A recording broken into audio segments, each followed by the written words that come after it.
am compelled by shock.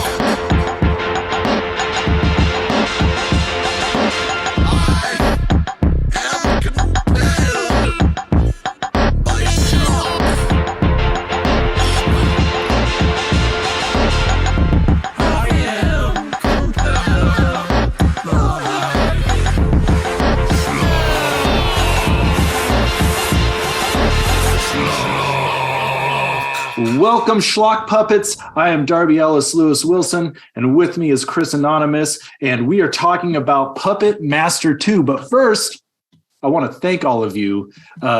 Last week, we did kind of a one-off, weird, hot take, schlock take episode on the movie Barbarian, and that really bumped us up in views and got us some more subscribers. So I just want to thank everyone that came and checked that out and subscribed. And if you haven't subscribed, please subscribe. We got more stuff like that coming. If you haven't seen the video, I'm going to put a link up to it here or down there or somewhere. But anyway, Chris, I think we're here with your favorite movie, Puppet Master 2.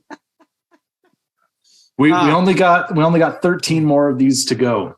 Yeah. Well, if we do one a year, that's okay. Yeah, it's okay. We got longevity for this. Yeah. YouTube's I hear three is the best. So I'm excited. My fingers are crossed because this was not my favorite movie. It's got a cowboy in it. Well, so this movie, I don't know if it was other people's favorite as well, because it was not a theatrical release, so there aren't I don't think Ebert bothered to review this. It was direct to video. Even if it had been theatrically released, I don't know if he would have bothered reviewing. I don't know. He's done some pretty terrible movies. So this was released in 1990, just 2 years, I believe, after the first one. It had a budget of $780,000, about $380,000 more than the last one. Whether they used it wisely or really upped the game, I don't know. They have the flamethrower guy here, Torch, but apparently this movie was kind of a mess behind the scenes. Director David Allen seemed to be over his head in directing this, and I think maybe it was his first endeavor, and he didn't really know what he was doing. However, he was the person who, I guess, owned the puppets. I read that. Yeah, that's super interesting. So, you can't fire him because then all the puppets go away. Right? Yeah. So, I mean, I don't know. That might be a good strategy for all you future directors out there. Just own all of the props and you can do the rest you want. This is another Charles Band joint. So I think he's involved in all of these. I think it's really interesting. I was watching an interview with him about this. Apparently, when this movie was made, they had already planned. Now, I don't know if they had written them yet or anything, but they had planned Puppet Master 3, 4, and I think all the way up to 5. And this is something interesting in that. So they're put out by Full Moon Productions, the Full Moon production house, and I mean they're known for putting out the very schlocky horror stuff. I mean, Charles Band, founded Full Moon. He pretty much is Full Moon. Yeah, well, and he was bragging about it, and he said, not bragging, talking it up. Since they do everything in-house, they write them themselves, they direct them themselves, they do all the special effects themselves. That they can continue to make more of any of these movies. And that's why Full Moon Productions, you'll see that there are tons of sequels to them. And he said that they wanted to do that on purpose to make it kind of like a comic book. So these movies are more like a series where you can get to know the characters a little bit better. And I think in this case, the puppets a little bit better. But it's interesting. They were kind of planning out a bit of a cinematic universe Right. Before Marvel. Yeah, way back in the 90s. And they were doing it on a fairly independent level. And I think that's pretty cool. So that's cool. Yeah. Full disclosure for everybody, I did not care for this movie. I think Chris is on the same page, but I do really kind of admire that tenacity in filmmaking and that idea of screw it, we're going to do it ourselves and we're going to make the movies that we want to make. Like I really do admire that. It can only get better from here. Exactly. Or not. Why not? Now, from what I don't know a whole lot about Puppet Masters, as you'd think, but from what I know, from what I've read, I think that they slowly morph into anti-heroes that kind of like fight the bad guys. Yeah, I think eventually they're like killing Nazis. And I don't know if that's in 3 or 4 or 5, but at some point in time, they kind of switch gears. And I'm excited for that because I could see these. I like these dolls as anti-heroes more than I do as the bad guys. Yeah, I would agree. And I think eventually they do crossover movies with demonic toys. The Demon Toys series, which is I think also Full Moon, which is smart. So again, the cinematic universe, man, they're all tied together. Like nothing new. So before we go on, the way this show works is we talk about the good, the bad, and the schlock, what we liked and what we didn't like about this movie. Like I said, we already said we didn't really like this movie, but it's not, I don't think it's very cool to just completely shit all over things. There's stuff in this movie I loved. Yeah, I just didn't like the movie as a whole. But I mean, that's any schlocky movie. That's the point is where's the little flowering if you weed can that's find growing out of the dung heap. Exactly. If you can find the good in things that you think are bad, no matter what it is, whether you're a music connoisseur or a wine connoisseur or whatever, if you can understand like what makes something good, even though it might be bad, then it helps you understand what makes supposedly good things bad, and you have like a very large range of tastes that you can and experiences that you can draw from. And that's a big reason why we do this, because we love movies in general. They don't have to be bad. So we'll talk about what we liked and what we didn't like, and then the schlock, the big ideas and what's sort of behind it and whatnot. But first, we talk about our web of schlock. Where did these people come from? Where did they go? You already talked about Charles Band. His brother does the score like he did on the other Puppet Master and other lots of schlocky horror films. It's very in-house, very Full Moon, just the usuals. You talked about the director. He kind of owned the puppets, hadn't done anything. The actors, some of them did some stuff before, some did some TV after. The main lead, she had a role in one of the Friday the 13th. That's right. Yeah. Jennifer. Number 4, I think. I can't remember. And then if we bring up the go ahead. All of the actors, I just want to point out all of the actors in here, to me, they looked almost familiar. Mm-hmm. Like the hunky guy that was part of the paranormal investigation team. Yeah, not the main one, but the dark-haired one, the one who was dating the brunette.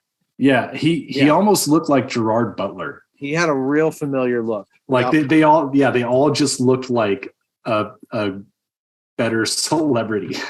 Right?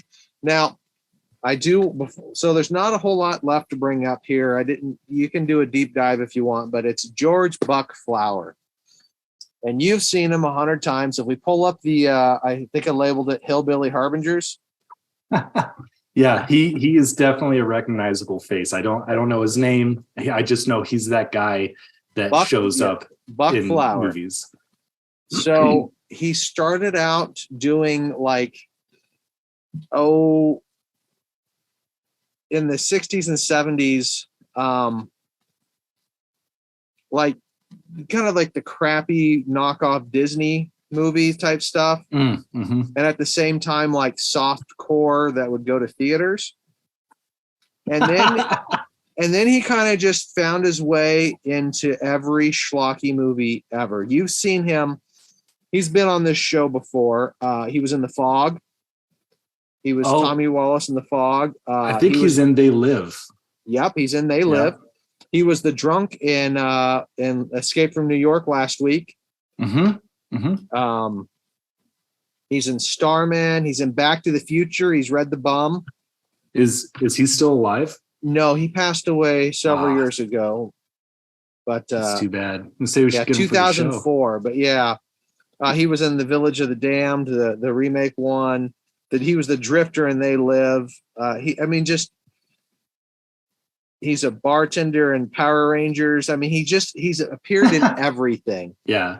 And anytime I see him in a movie, it just makes me smile a little bit. Like it just adds that soup son of whatever spice he is into the soup of that movie. I'm just like, love it. Well, before we leave this picture, can we get it back up? Because I want to stay on this for a second. Do you know this actress's name? I think the character's name is Martha. But she looks super familiar. Well, I just want to say I think she is the MVP of this movie. Like just her scene here, and then big spoilers ahead. When she takes on the puppets, she actually kills one of them. The leech woman. Yeah, which potentially helped our heroes. But just in this scene, I was like, I can tell. I feel like this woman has never acted a day in her life, but for what her part is and what this movie is, she is absolutely nailing it every step of the way. She was one of my favorite parts of the entire movie. I don't think she acted a day in her life before this. If she did, she has such a natural way about her. My thing is, I don't think she was even acting. I think she really thought she was fighting these dolls. Yeah. So, yeah, God bless you, woman. You are the MVP of this movie. You are the best part of Puppet Master 2. I will not disagree with that. So that's not a high compliment, but take it for what it is. But it is a compliment. So see, we love these things. Let's get into our good and bad. I will start with the good. I think right off the bat, the puppet effects. I think for the time and the budget, I think they're undeniably good. There's some great stop motion in it. They actually do, and between this one and the last one, they do have like some great short action sequences with the puppets. Like in this one, I think Blade, the guy who looks like he's like a Nazi spy with the knife hand, he like jumps off of the bed, and it's like just a very cool shot that I'm sure was very difficult to pull off, and it looks great.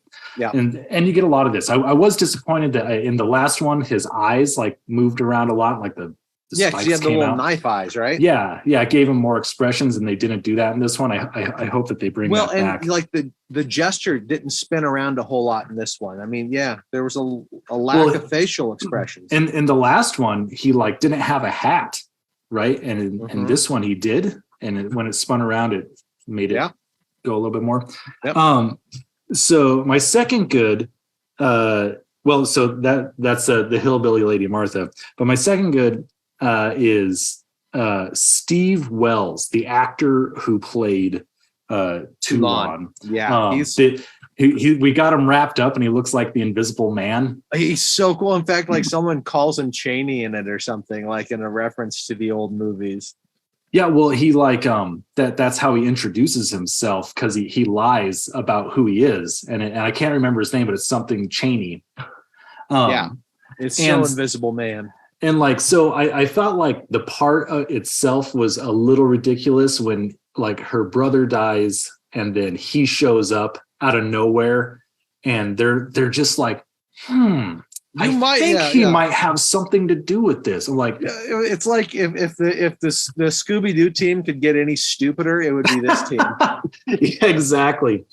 But so I did love. I felt like his scenes were probably the best scenes. I felt like he did a great job. I watched an interview with the actor that played him, and it was very funny, because like you could tell that he's like a super serious actor. I looked him up on IMDb, and I don't think he's done really anything of note, but he was like talking about how he loves to put on the makeup because it really takes away your ego as an actor. Any agenda that you're trying to get across with your face goes away. I mean, he was just talking about it like he was performing at the London Theater. That's like awesome. It was so, but he did great, and the accent.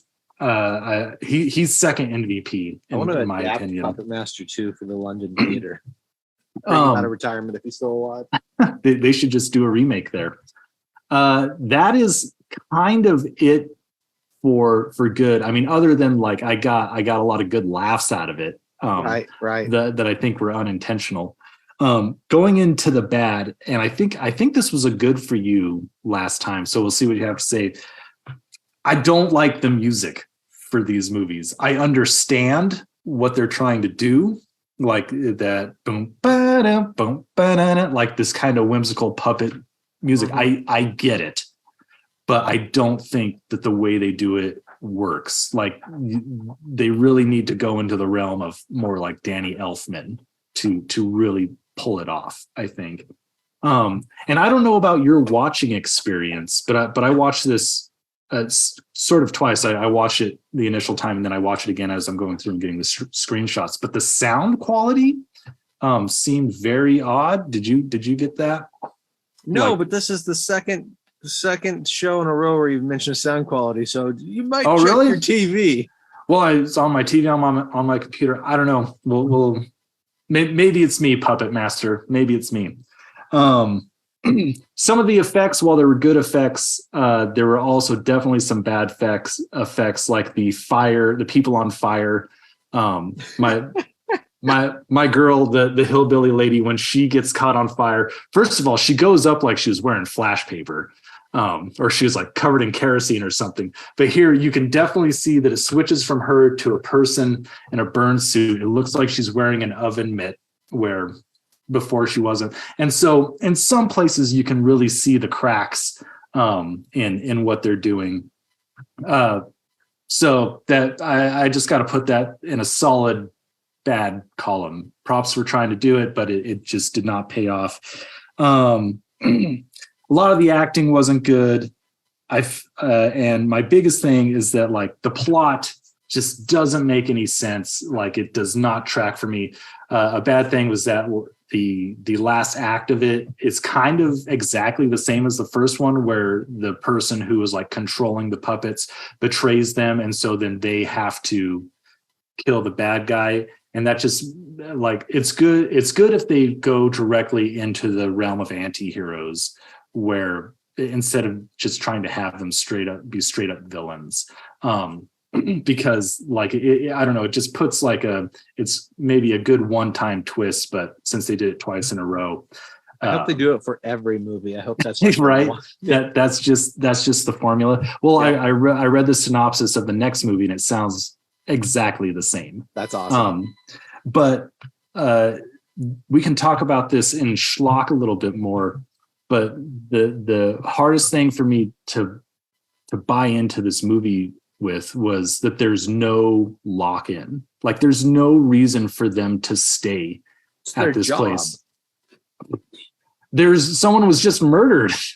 And they like if someone's murdered at your job, do you not keep working? I don't work if people are still living at my job. Like any excuse to not work and watch bad movies, I'll take. But like there's maybe the idea that like this is a really big scientific discovery, and so they have to stay. But honestly, I mean, man, just have the puppet slash the tires to the van. Do something to like make it so they can't leave. Yeah, exactly. So that was like the biggest thing for me. I was like, this is I can't stand this because of that. Right. So, all right, man, what do you have for me? I'm going to mix my good with my bad and just power through them because it's hard to pull them apart. So the Hillbilly Harbingers, we already had the picture up, but we'll talk about them for a second. Very lazy writing, very just cliched, like, oh, okay. Like, what does that kind of character, why do they exist near this kind of like used to be ritzy hotel by the sea. Like it just feels like they're traveling through like 5 states within 2. Yeah. But at the same time, I love that they became fodder, because usually the Harbinger does his job and then leaves. Mm-hmm. But these were more kills. And they brought it back to very like why they were being killed. Yeah, very resourceful. So the main characters, the exposition-y dialogue in the beginning is just awful. Like it's that first like 20 minutes is so hard to watch. Just, well, he can't handle his liquor, just like his dad, because he's my brother. Also, we work together, and he might be on parole. Huh. Maybe this will come to play later. Right? Oh, wait, no, it doesn't. The script is awful. The directing is awful. So disjointed. Characters disappear for chunks of time. The dark-haired couple, who I thought were a much better couple. Well, first I thought the brother and sister were a couple, and then I realized they were brother and sister. And then she gets to hook up with the dead psychic son, which is fine. But the dark-haired couple, they disappear for like 20 minutes in the middle of the movie. Just gone. I'm like, did I miss it? Did they get killed? No. Then they come back for one scene toward the end just to get killed. Yeah. So what did they bring to this? Yeah. So I mean, just none of it makes sense. It feels like 4 or 5 movies in one. I like the idea of the flashback to Egypt. Mm-hmm. I like how it starts out in black and white. I'm like, oh, cool. But then it's like immediately color. Yeah. I kind of thought maybe they would just move into more sepia colors. Just keep, whatever. Yeah. So there were hints of Scooby-Doo, which I really liked, but it wasn't enough. Like they should have took it farther, and you could have had a lock-in with that of like, we're young, just out of college, and we're into the psychic, paranormal, scientific world, and we want to make a name for ourselves. Like really playing to these characters about their wants and desires. And I think you could get a lock in there of like, I don't care if someone dies. This is our chance to make it. Like might be the biggest discovery since whatever. Mm-hmm. The puppets are good. Not all of them, not all the time. I love Torch. We can bring Torch up. I like that we get a new puppet, and I think in part 3 we'll get another new puppet. Yeah, like you need new puppets every single time. Yeah, definitely. And that lets you kill off some puppets too. Like what happened. So yeah, the puppets. What else do I have here written down? Okay, let's pull up Road Trip with Camille. My favorite thing in this movie is the ending. It makes my skin crawl. The whole scene is so freaky, so scary. This actress is spot on, creepy. She does such a great job. The makeup, the eyes. Okay. I was talking with a friend the other day, and we were talking about movies where their ending talks of a new movie that's would actually be better and more fun to watch than the movie you just watched. Right. Yeah. And we had just had a conversation about some movies a couple weeks ago, and then I see this, and I'm like, they're going to like a teenage psych ward to kill teens. Yeah. That sounds and it's way this cooler. Creepy like doll woman and her pet dolls. I'm like, that is a cool movie. I just don't believe she would ever be let in. I think they would just immediately like call the police. Like, you are terrifying. Right. But shoot on sight. I'm sure she could break in and sneak around. Yeah. So I loved the idea of the ending. I loved like her driving in this like mystery van to get in adventures with these evil puppets. I also hated the ending before that, which was the same as the first Puppet Master, where they betray their master. Well, and the part right before the ending you like, where the climax has happened, right? The Toulon's dead and the puppets are defeated, or maybe they disappear.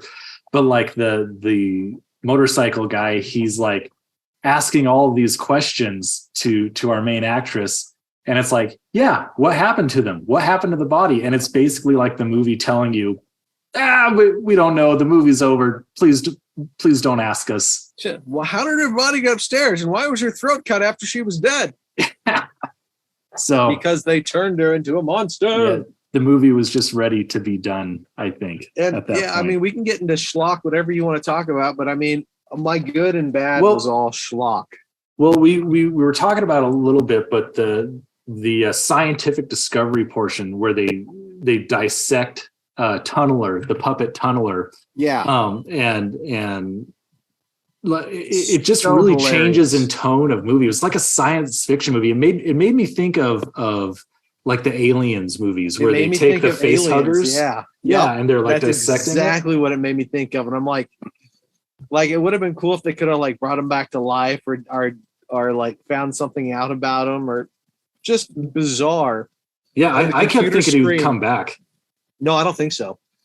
But the computer screen and then just the close up, like, oh, it's something, some liquid's making them animate. This is the biggest discovery ever. Yeah. What I was saying is I thought that eventually he would come alive from the tray there and get them. But no, I guess that would be a dead. Cool jump scare. But yeah, they have the computer screen here and it's like scanning him like he's got organs. Right? Like, I love it. Like, this is like the definition of schlock. You can't, I think this is an awful movie, but it's stuff like this that makes me love awful movies. Like there's zero information they could get from doing a scan like nothing. Yep. It's wood and metal and paint. Right? And like maybe running like a chem test on the chemical. You know what'd be awesome is like, you're right. There are no traces of strings anywhere. Yeah. This marionette is stringless. Well, that's a good segue into another section I had when they go back to Egypt, and you see the poster. It says that he's doing Faust, and it says stringless marionettes. Mm-hmm. Now, when I first see that, I think like, Toulon, like he's making these stringless marionettes, but they have strings on them. But he's advertising them as stringless. Like, yeah, it's like fishing wire or something. Yeah, until that guy who's a jerk like burns it down. Who uses his eyes to set the dolls on fire. Like, again, much more interesting movie. Much more. I could have stayed in Egypt the whole time. Right. I think one of them kind of does. But something I want to point out in this picture is that it says Faust. The play that he's doing is Faust. Correct me if I'm wrong. Isn't that that's a story where a kind of scientist guy makes a deal with the devil? Sell your soul to the devil. Yeah. Yeah. And so it's just kind of an attempt at some deep thinking writing, right? The puppet master Toulon has sold his soul to sorcery to gain power. Yeah, but it doesn't do anything with it or go anywhere. So it's just like, well, and he becomes like this cursed zombie person, right? Thing. Who for some reason thinks this chick is the reincarnation, which is such a lazy trope. Of like, of course, the evil bad guy thinks that the hot actress is the reincarnation of a dead girl that he's always loved. Like, oh, right, yeah. It should have just been that he just needed a girl or something. Yeah, you know what I mean? Yeah, exactly. So bringing this up with the puppet effects, we've been talking about how good the puppet effects were. This is a bad puppet effect. This is the hands of Pinhead, I think his name. I like to call him Handman. The dude with the big hands. Oh, yeah. But here you can clearly see that those are a pair of manicured woman's hands. So maybe. I don't know. Maybe he's got something going on. But this reminds me though, like manicured. I was really hoping this movie sets the tone really well. Though it opens with the dolls like digging open a grave and resurrecting their man. Like that's a schlocky awesome intro. Yeah, there are definitely good portions of this movie, and it did set me up. Like you see the hands rise up out of the grave. I'm like, okay. Yep. And then just quickly went to nonsense. So real quick, we're running out of time here. The last thing I want to bring up is the Indiana Jones kid. Some interesting things here. One, when the kid picks up the torch doll, I did not realize how big the dolls were. It's like almost the same size as the kid. Like they're huge, and that makes it a little more believable that like how dangerous they are, I guess. A little bit. I mean, the element of surprise still. But, this was a bittersweet moment. Bittersweet's not the right word. I loved an ambivalent moment. I loved and hated it. Yeah, it's so weird that one, I think it's funny that the kid is playing Indiana Jones. Like he says, I'm Indiana, and he's got this bullwhip out. Yeah. That's funny. But that kid is like I don't know. He takes the shirt off of his doll and whips him. Like that's so weird. So, and then he gets burned up to death. So it's kind of like, I don't know. They may have just killed like a blossoming sociopath. Yeah. Right. So or they just I don't know. Maybe he didn't die. Maybe he just got burned really bad, and that's what turned him into a serial killer. Well, they took that theoretically they took that part of the brain that they need to make their serum. I love when Toulon chides him for accidentally burning that little bit of brain. Yeah. I can't use this. What, you just wasted that kill. You have to do better, Torch. Yeah, he's like, why'd you burn him? And he's the person that made a puppet that burns things. Like, what'd you expect was going to happen? So the thing that's back to the whipping boy kid, it is a little creepy. I do like the kind of homage to Frankenstein, where, it's him playing with a monster playing with a child, and then you cut away. And of course, in this one, they kill the kid. But the thing theoretically, the thing I didn't like about it, and I've talked about this before, and we've seen it in a lot of schlock movies, is do not parody and or homage movies that are clearly better than your movie. Right. It's just not a good thing.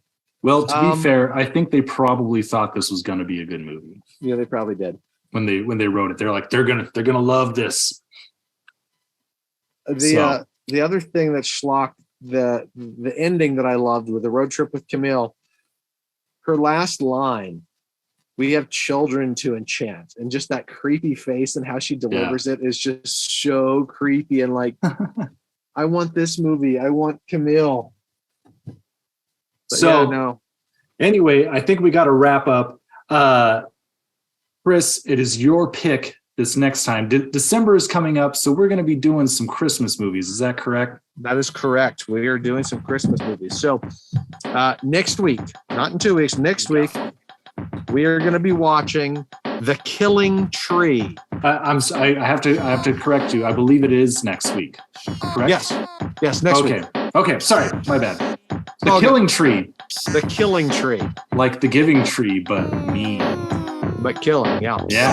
Awesome. So we are going to be doing an episode. We're back to an episode a week for December because this is our gift to you.